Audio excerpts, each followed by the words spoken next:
Welcome to the Peter King Podcast, Thanksgiving week edition. And I'll be joined by my friend from NBC, Paul Burmeister. And also later in the podcast, we'll get some insight on the Dallas Cowboys from Ed Werder of ESPN in the middle of a pretty challenging schedule for them, losing to Kansas City and not looking very good on Sunday. And then obviously playing on a short week, the Las Vegas Raiders on Thanksgiving, which will probably be a better game than two teams with a combined record of 3-16-1, Dallas and Chicago playing in the first game. And I guess, Paul, I guess we're going to be subject to the Detroit Lions, watching the Detroit Lions play for 3 hours every Thanksgiving for the rest of our lives. I don't know how we can change this, but perhaps an act of Congress or something like that. But anyway, good to be with you, Paul. Happy Thanksgiving to you. Happy Thanksgiving to you as well. It seems like every spring around the time the schedule comes out, you appear to have a very good relationship with Howard Katz. So maybe instead of an act of Congress, you can call Howard on Thanksgiving. Yeah, well, there are some things, and look, I'm a big fan of tradition. I love traditions, and I honestly like the Thanksgiving Day tradition in Detroit.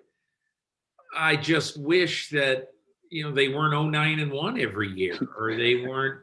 I mean, the hilarious part of this year's game is that we don't know who's going to play quarterback for Chicago. And if it's Andy Dalton, who cares? And we think probably some guy named Tim Boyle is going to play quarterback for Detroit. And Tim Boyle distinguished himself in major college football, if you'd even call it that, at UConn for 3 years by throwing 1 touchdown pass and 13 interceptions. And that, ladies and gentlemen, is what we're going to watch evidently in the first game on Thanksgiving. But I digress. I did want to ask you, Paul, we're recording this on Monday this week because on Tuesday, I'll be flying out to the West Coast. My wife and I will spend family Thanksgiving in Seattle with my daughter and her husband. And my other daughter and her family are coming up from Berkeley, California. So it'll be a really fun time. We haven't been together as a group for a while, so this is really going to be fun. And honestly, Thanksgiving is my favorite holiday every year because we get together for one of the few times in the course of the year somewhere, and it's my favorite meal of the year. I just love turkey. I love the potatoes, the cranberry sauce. I just love everything about it. And so Thursday around midday, I really won't be whining about having to sit through Bears in Detroit because the TV won't be on. We'll be eating. My son-in-law has a smoker, and so he's going to make the turkey on the smoker this year, and we'll see how that goes. But it'll be fun. What do you guys do? We have a tradition no matter where we live, and we've been since we left home, Peter, many years ago, from the Philadelphia area to Los Angeles, now out here to Connecticut. And my wife's parents have always come out for Thanksgiving. And I've found, it's nice to hear. I love the meal as well. I know you mentioned it's your favorite meal of the year. I think it's just a fun week. As you get older, it's one of these exercises and how nice it is to gain perspective that you didn't maybe have in your 20s, 30s, and 40s. And it's a week to think about everything that's great. I like it. Yeah. Hold on. And I think that it's a fun week, even though I'm smiling on the inside. It's a fun week to think about all the things that we are, like having healthy kids and a supportive spouse. It's a fun week to do those kind of things. Yeah. I see you get emotional about it, and I think that's fitting, because if you can't get emotional about your family, what are you going to get emotional about? So I admire that. I think that's great. What was, let me ask you this. What was Thanksgiving like in the Burmeister house when you were 10 years old? Oh man, when I was 10, it was watching whatever game was on. Didn't matter if the Lions or whoever, they were winless. It was watching football and trying to get as much of the daylight as I could because, but back in the Midwest, it was pretty cold at Thanksgiving and it was getting dark pretty early in those hours. So I remember sprinting through the meal when all the adults wanted to make the meal a big thing and just kind of getting through it in 2 minutes if I could to get back outside and get whatever daylight was left and whatever was left of the warmth to shoot baskets, to throw the football, whatever it was. And like trying to get my dad out the door away from the adults to be a part of the fun outside. So awesome memories as a kid of just like trying to get as much playtime as you can while the adults are trying to be adults. Paul, I was going to start in a little bit of a different place in the podcast this week, but I do want to start with one of the really feel-good stories since it is Thanksgiving of the 2021 season, and that is Colt McCoy. I spoke to him on Sunday. For those who have heard of Colt McCoy, but maybe forget a little bit about him, he's obviously the backup quarterback of the Arizona Cardinals. And when Kyler Murray went down with an injury in week 8, Colt McCoy, the last 3 weeks, has been the quarterback of the team. The Cardinals head into the bye this week. They'll be at Chicago when they come out of the bye. And it is fully expected that Kyler Murray will be back playing in that game. But what I find so interesting, compelling, good, nice, whatever, is that if you have a memory about Colt McCoy, chances are that it's a memory from about 10 years ago when Colt McCoy was hit so hard by James Harrison, helmet to helmet, running from the pocket. When you watch a replay of this, you say, I'm really happy that Colt McCoy is okay. And never mind just being alive, because he just got absolutely leveled in a head-on collision with James Harrison. Harrison got suspended for a week. And there was a lot that really was the trigger for a lot of the protect the quarterbacks, limit helmet to helmet hits, all that stuff. But since that day, it was a Thursday night game, I think in Cleveland. He was the quarterback of the Browns. They were playing the Steelers. And since that day until this year, Colt McCoy had played 9 seasons, but almost all as a backup. He only had 9 starts. And he basically was the guy who carried the clipboard. And, he, in case of emergency, break glass. That's who he was. And I always, because Colt McCoy is he's a really nice, polite person who everybody always loves having him on their team. He just hasn't played very much. And I've always thought, since those days happened, when I would hear the name Colt McCoy, I'd say, boy, I hope he gets one more shot. I hope he gets to play sometime at some point, because I would hate for his last really significant action in a game to be the poster child for helmet-to-helmet hits in the NFL, along with James Harrison.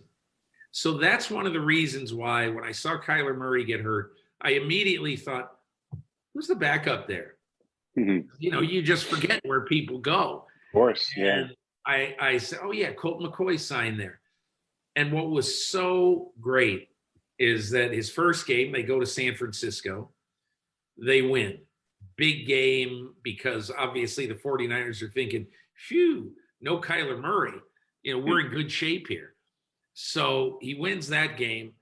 They get creamed by Carolina, and then they go to Seattle this week on Sunday. And I thought he was borderline masterful. He played great. And in these 2 games that they won, he completed 81% of his passes. and just was a great leader of the offense. And Paul, you'll appreciate this so much because of your teamness. Okay, because in my relationship with you, I think you realize that when you're on a team, sometimes you're not the star. Sometimes you got to be the support guy. And sometimes you're not playing. You just have to do what is required of you. And I asked, at the end of the game in Seattle, I immediately thought, I've got to try to talk to Colt McCoy. I just would love to just say, hey, you don't want to root in this business, but I am happy for the guy that he's had a couple of moments of sunshine after 10 years ago. It might have all been taken away. But anyway, so I got him on the phone, and two interesting things happened. We had a good conversation, and he said, I am the best football player today that I have ever been. And I thought that was such a cool realization that at 35, he thinks he's better than even in the days when he was a college hero. And so I thought that was interesting. And the other thing he said was, I said, so how do you feel about your role and what's happened in Arizona? He goes, hey, my role is to serve Cliff Kingsbury, Kyler Murray, and be in that quarterback room and really help make Kyler better every week. And he said, look, I don't need to do much for Kyler, but if I can give him a reminder or just tell him something, he said, my whole idea is I want to be there for Kyler Murray and help make him better. And I just thought, how great is that in this me first world, to listen to Colt McCoy say that. I wanted to bounce that off you and see what hit you when I told you about my conversation with Colt.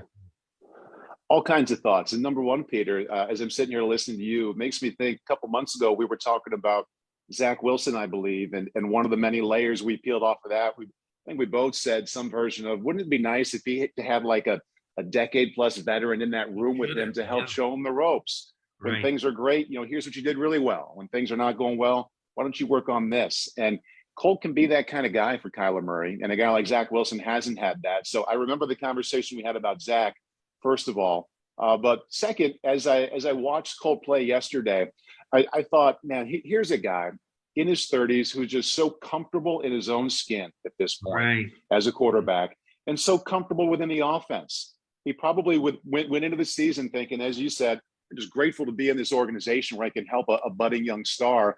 If I get a handful of games, man, it would be great. I'm going to take this 10 plus years. And, if it's one game, if it's 5 games, I'm going to be my most relaxed, confident self. And I think these guys get to that point where they have that thought as backups. And now he's getting that opportunity. And he's so comfortable hitting the check down 3 times in a row and then dropping one in 20 yards down the field in between the linebackers and safeties. Doesn't do it a lot, but does it enough to remind you this isn't just a guy who's hitting the check down. And he doesn't run 10 times for 80 yards, but he uses his legs enough to remind you, I remember this about Colt McCoy. He can move pretty well. He's just nimble enough. And like you don't root for anybody, but man, it is so nice to watch a player at any position who's had a lot of ups and downs, probably worried about getting released at some point in his career. And now in his 30s is getting a chance on a good team to use his experience in a really positive way. And I think it's one of the fun reasons it's nice to not have one team you pull for. Like, I don't have a favorite team. I really don't care who wins or loses. I like seeing individuals use experience, positives and negatives, to show up on Sundays. And here's a guy who's clearly doing that.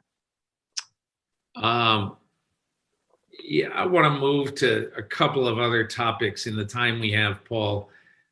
One of the topics I wanted to discuss was a little bit about the Buffalo Bills. And look, teams go up, teams go down. And I understand that the ebb and flow of a season is interesting and natural and fairly compelling. But In 2 of the last 3 weeks, the Buffalo Bills have scored 6 points and lost to the Jacksonville Jaguars. And then at home against Indianapolis, they lost a game by 26 points. And I don't know exactly what's happening inside the walls of the Bills' offices in Orchard Park, New York today, but somebody has got to do something to make sure that this team does not have a sky is falling ethos right now. So when you look at the Bills now, what do you see? I see, and yesterday was an aberration. I mean, Indianapolis caught fire, man. They are right in that identity of Jonathan Taylor running the ball. They got the best of them. They were maybe at their worst. I like to look at see if I can see any patterns or things developing. And a couple of weeks ago, Peter, Chris Sims and I went in on the fact that they played that really close game with Jacksonville. They just really struggled. And I went and looked at what Josh Allen did, and I'm like, man, he threw 47 balls. And the top 2 running backs had 9 carries between them. And then I started going back and looking. I'm like, okay, this is happening a fair bit. While a number of these teams that are kind of finding some consistency in the year where everybody seems to be all over the place and have a lot of range of good games and bad, Buffalo is just leaning on Josh Allen so much. They're not giving the running game a chance to contribute. And this is happening a lot. Yesterday's game got away from them. So the score kind of dictated you can't get a lot out of the run against pass ratio, but they're not even attempting to get anything out of the ground game. And at this point of the season, we know Josh Allen is really good most of the time, but we also know his pass catchers aren't scaring anybody. His offensive line is a mess, and they're not showing any commitment to getting rush attempts. And they're not going to change their pass catchers. They can maybe piece their offensive line together a little bit more. I think they ought to try to run it a little more to take a little bit off of Josh. We just talked about Colt McCoy. James Conner had over 20 carries yesterday for the Cardinals, averaged less than 3 yards per carry. They weren't getting anything out of it other than making the defense think, okay, they still care about running the ball a little bit, so we have to worry about that a little bit as well. Buffalo's not giving that to the defense at all. And I know their O-line's not great. I know that the running backs aren't making people miss.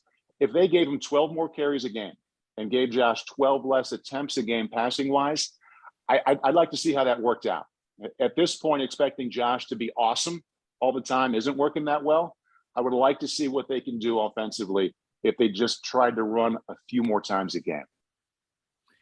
I think that is so smart, so prescient, and especially because, look, I've told this story a couple of times. I'm not sure if I've told it on the podcast, but Josh Allen basically told me in training camp this year, I don't want to play hero ball anymore.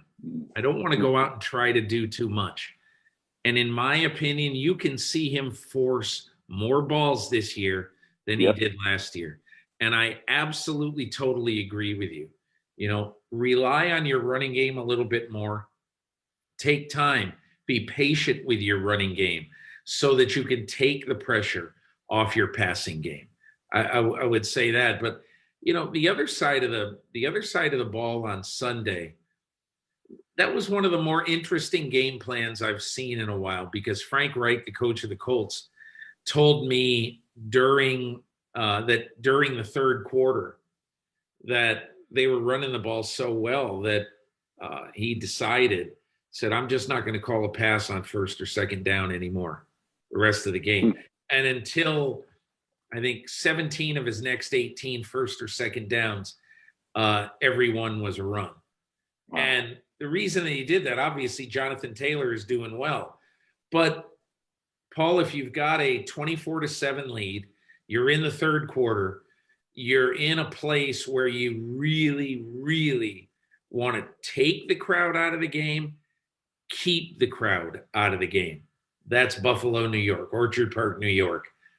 I just thought it was a really smart way of doing things. And, I think the interesting part, honestly, of covering football now is that I think it used to be that everybody would always talk about, you got to have balance, you got to do different things. But honestly, the only guy who would ever consistently change huge changes week to week was Bill Belichick in his game plan. And now I think an awful lot of coaches are following in those footsteps, which is, I'm not married to anything. Right. I think you're exactly right. And I think it shows up most defensively. And I don't know if you were thinking more offense or defense, but I think that a defense's number one goal, Peter, is to have that quarterback hit the top of his drop and have that moment of not really knowing what the defense is doing and changing it up from week to week, where you show something this Sunday that you didn't do at all last Sunday, or you haven't shown since week 2 or 3. I mean, that's where teams are really winning. And I guess offensively, the teams that are willing to lean a little more on the run or the pass than they had in the last couple of weeks, it all goes to that thought of keeping the other side off balance. And they spend all week trying to study your tendencies. And when you can go against it a little bit on either side, it can go a long way to throwing that other team way off. Yeah. Is anything right now? I mean, I was thinking about this knowing that we were going to speak, but I think there are so many interesting little stories in the sport right now about teams that might be struggling a little more or doing a little bit better. And I wanted to ask you about one. We hadn't really planned to talk about it, but I'm kind of fascinated by Tennessee, because I could say, most people would say, oh my gosh, it's absolutely shocking that they could win 6 in a row and win at Indy, win at the Rams, beat the Saints, beat Buffalo, and then come home and lose to Houston. But I think one of the things I would say is that, Tennessee was, I said that roughing the passer call against the Saints really determined the outcome of the game, because it added 7 points to Tennessee, and it was a 7-point swing in the game, or some people call that a 14-point swing, but whatever. It was 7 points taken away from, or 7 points that were able to be added to the Titans instead of the ball being handed to New Orleans. But be that as it may, I just wonder, do you think that the Tennessee loss to Houston was fluky, or is it just an example of the fact that maybe there are no really premier teams right now? Yeah, I would say, if it's an option to say yes, then yes. I think it's indicative of Tennessee struggling offensively. Everybody predicted this without Derrick Henry, but even in that giant win in LA a couple Sunday nights ago, that was defense driven. The offense didn't have to do much at all. And you can't rely on that kind of performance from your defense. So at some point, this time without Derrick Henry was going to be a tremendous experiment with what is Ryan Tannehill really about now without the number one strength of this team. And so far, it hasn't really gone that well. But to your bigger point about, is this just kind of what the league is about? We're seeing this every week. You can pick one team that the week or two before you would have said, man, that they could be around late January. That's a team that might win the Super Bowl. I like what they've done. And they play horribly. Some of these teams, look at the Cowboys, have had 2 in the last 3 weeks. So I think it's mostly a part of, this is what the league is this year, whether it's going to 17 games. Yeah. I think that's got something to do with the mentality. I think it's a big part of what we're seeing in the giant snapshot. But I do worry about Tennessee without Derrick Henry, and that I would have said Ryan Tannehill is going to shine. He's going to show he's really, really good instead of just pretty good. And, a couple 3 games in, he's been okay instead of really good. I think so too. I totally agree with you. I expected Ryan Tannehill to be better than, he's one of my goats of the week for the first time in, I think, 133 NFL games. He threw 4 interceptions. Wow. Yeah. And blame whoever you want, but throwing 4 interceptions, the quarterback is not without blame there. Right. So we'll see. But look, honestly, it's taken a little bit of the shine off the Tennessee-New England game on Sunday. Yeah. And I hate to say this, but man, the Patriots, I mean, the poor Buffalo Bills. I talk about this a little bit with Ed Werder. The poor Buffalo Bills. Their fans are thinking, hey, it's our time finally. Ding dong, the Patriots are dead. Yeah. and now Yeah. and now here come the Patriots. But it's going to be a weird Sunday when, I'd argue probably the game of the week is Tennessee at New England, even if some of the shine has been taken off it. Let's hit on a couple of quick points. One is, I guess, an appreciation of Justin Herbert. And so when we talk about Justin Herbert, I had been a little bit down on him, just a little bit, because he goes to Baltimore. The Ravens obliterate the Chargers, and after the game, Justin Herbert said, "Man, there was so much that they did I didn't anticipate. I didn't see coming." And I'm thinking, man, that's tough to hear that. Not that he was ill prepared, but just that what can be so tough that you didn't see coming? I mean, one or two things, fine, but a lot, I don't really understand that. But I do think that the combo platter of him throwing and running against Pittsburgh, he had so many beautiful throws in that game. And to me, he's a really interesting modern quarterback. He's not afraid to run, but he really doesn't want to run. But when he does run, he's really, really effective. And I thought that showed up in spades against the Steelers. His running was great. It's something that, even though, Peter, we've seen it, and if you watched him closely at Oregon, you knew he had that part of his game, but I'm still a little surprised when I see him take off and he's running so well. I see it the same way you do. That it's not something he probably prefers to do, but man, he's good at it. And I back up now to one of the points I made early, Peter, about not having a favorite team and not caring who wins or loses. I'm able to just kind of watch what attracts me to football, and I see it through the quarterback's lens. And this guy, he's got a long way to go, but man, is he fun to watch. If you have an appreciation or an admiration for just pretty passes and how someone can throw the football, he's got a super quiet lower body. Like, next time you watch him, his heels never come together. He never takes a long stride. He has a great balance below. And he somehow has this really powerful, efficient short stroke where it's almost like they took a couple of frames out of it, because it's like he doesn't get it that far back and really get a lot of torque, but he's able to create RPMs in a perfect spiral and all kinds of velocity. So I kind of watch guys like him with, man, I wish I could have done that. But it's been a long time since I tried. I'm just going to enjoy watching someone who can. But the total athleticism and his real talent, lower body and upper body, for throwing a football is this combination of pretty and powerful that if you like that part of the game and you don't care who wins or loses, man, is it fun to tune in and check him out. I think so too. And look, part of the fun of the game right now is to see the new guys. Mac Jones, Justin Herbert, Joe Burrow. So many of the new guys are just really, really fun to watch. Yeah. And look, I've covered the NFL for 38 seasons, Paul.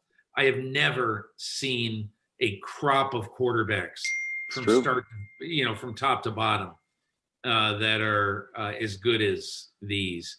Who knows what the future holds? It doesn't appear that this is a great year for quarterbacks in college football for the draft. True. But, a year ago, or, I remember the year that Joe Burrow came out, before his senior season, he might have been a third or fourth round pick. And then obviously he's the first pick in the draft. Yeah. So we'll see what happens. Two other things. Totally impressed with the Kansas City defense. Yeah. And I kept thinking, watching their game, about how Steve Spagnuolo is so good at varying his rushes, just when he only rushes 4 on the line, and varying his blitzes. As a former quarterback, watching a little bit of the transformation in how Kansas City has played recently, tell me what you think. I think, first of all, it's really something. It's a huge compliment to Chris Jones that you think, okay, put yourself in the shoes of any team. It's Monday. You're playing the Chiefs on Sunday. Who's the number one difference maker, offense, defense, special teams, that you have to worry about? I mean, for years, it would have been Mahomes, Kelsey, or Hill, and maybe it still is. But Chris Jones might be number one right now in terms of the number one guy who can wreck the game against Kansas City is that defensive tackle. I mean, he's been terrific. So that's the first thing I think of as a former quarterback. I'm like, okay, team doesn't have to take all these risks when they have someone inside who can wreck the pocket that way. And you brought it up about 10 minutes ago in a separate conversation about the variation and changing up what you do. And Kansas City with Spags, they have really, really done a very good job of that. And I went back and looked at their schedule, Peter, and it was 4 games ago that they lost 27-3 to Tennessee. And I think that really yanked the team on both sides of the ball and said, you got to change. The way you thought you were going to win in July and August is not happening now. And the offense has done what they're doing, and they've adjusted well. But defensively, they probably spent the entire offseason thinking, we could give up 28 points a game and still win most of the games this year. Well, after that 27-3 loss, and they're either in last or close to last place in the AFC West, they couldn't think that way anymore. And I don't know exactly what they've changed, but I guarantee you their mentality, their big picture thinking about how they had to win or try to win had to change. And the 4 games since, they've given up 20 or less. And that is extremely rare in the NFL. I don't think it's happened this year outside of Kansas City. So, I mean, big applause, both sides of the ball there, to how they have changed their mentality and their way of thinking from how they thought they were going to win games a couple months ago. Paul, I want to end with something that just crossed my desk in the last few days. I had an opportunity to screen a couple of episodes of the Tom Brady documentary, Man in the Arena, and which is on ESPN Plus. And it's very interesting, different than just a regular documentary. I watched episode 3 about the season that Brady and the Patriots beat Philadelphia in the Super Bowl. Mike Vrabel and Teddy Bruschi were on there sort of as supplementary interviews. You could really, really understand these guys are just competitively crazy. Yes. You know, and they're going to do whatever it takes and go really to all lengths to win. But the next one, episode 4, was about the year they lost to the Giants that ended their perfect season. And Randy Moss was on that one, and Michael Strahan was on that one. And I was watching it, man, I almost fell out of my chair. Here, I'm going to just read this to you. Randy Moss revealed that as a member of the Raiders, he secretly flew to the Bay Area. I'm sorry, I'm going to start this again. Sorry. Moss revealed that as a member of the Raiders, he secretly flew from the Bay Area to Minnesota after a Raider game in 2006 to see Brady before a Monday night game at the Vikings, just to tell him how much he wanted to play for the Patriots. Moss says, snuck into the Patriots team hotel. And Brady said, bro, I want to play with you. And a year later, Moss to the Patriots for a 4th-round pick happened. Brady to Moss, 23 touchdowns, and New England 16-0 in the regular season. Now, I never knew that. I mean, Can you imagine? Now, I looked it up. Moss played the Steelers. Oakland played the Steelers on a Sunday afternoon. Then Moss, I'm assuming, Monday morning, just got on a plane, flew to Minnesota, and went over to the Patriots hotel and sort of, I don't know, skulked around, looked for Brady, found him, and told him, dude, I want to play with you. And Brady says in the documentary, it was only like 5 minutes, is the first time I had ever really spoken or had a conversation with Randy. And you could tell Brady was shocked that Randy Moss of the Oakland Raiders is showing up saying, I want to come and play for you. But I don't know. I don't know whether you've seen any of this or plan to see it, but there's some pretty enlightening stuff in that. I haven't seen it yet, Peter. I want to. It's something I definitely want to watch with my sons, and I am so intrigued by seeing behind the curtain with Tom Brady and the Patriots, and you kind of have to be a little politician-like when you're the quarterback for the Patriots, and achieve that level of fame. You always wonder, like when you're watching Tom, like he's super polished. He seems engaged. He's saying nice things, but I would love to see like the real Tom. Like I've worked with analysts who played with the Patriots and said, man, if you were around Tom Brady, you would love that dude. He's a guy's guy. He's funny. He's real. And I don't know how much of that he could really show when he was with the Patriots. And so if this documentary gives a little peek at that, I'm all in. Can't wait to see it. And just thinking about Randy Moss sneaking into the Patriots hotel, Peter, you've been around the Patriots a lot. I mean, getting close to them, getting close to that hotel. Think about trying to sneak into the Patriots hotel. I mean, they've got security around there, and Randy Moss is a pretty if you're in, Paul, you know what? You would know this. I mean, Randy Moss, I'm not saying it's like it's like Prince walking into a concert and everybody said, oh my God, Prince is here. Go wherever you want.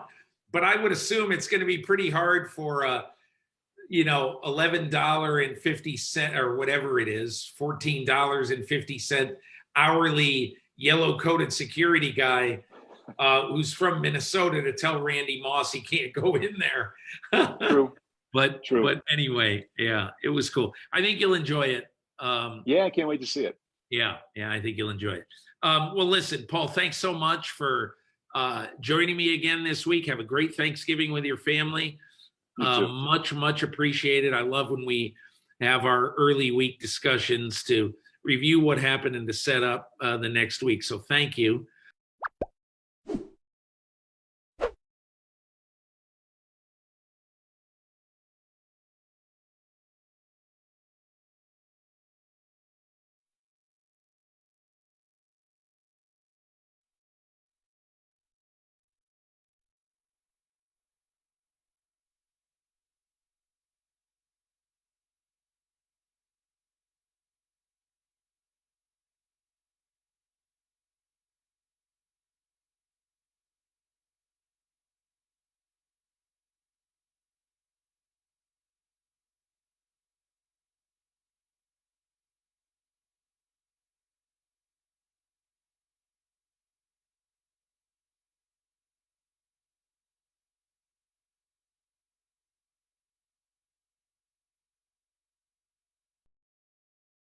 Hi, I'm Mike Tirico, and thanks for watching. Make sure to hit subscribe for the latest news and highlights from NBC Sports.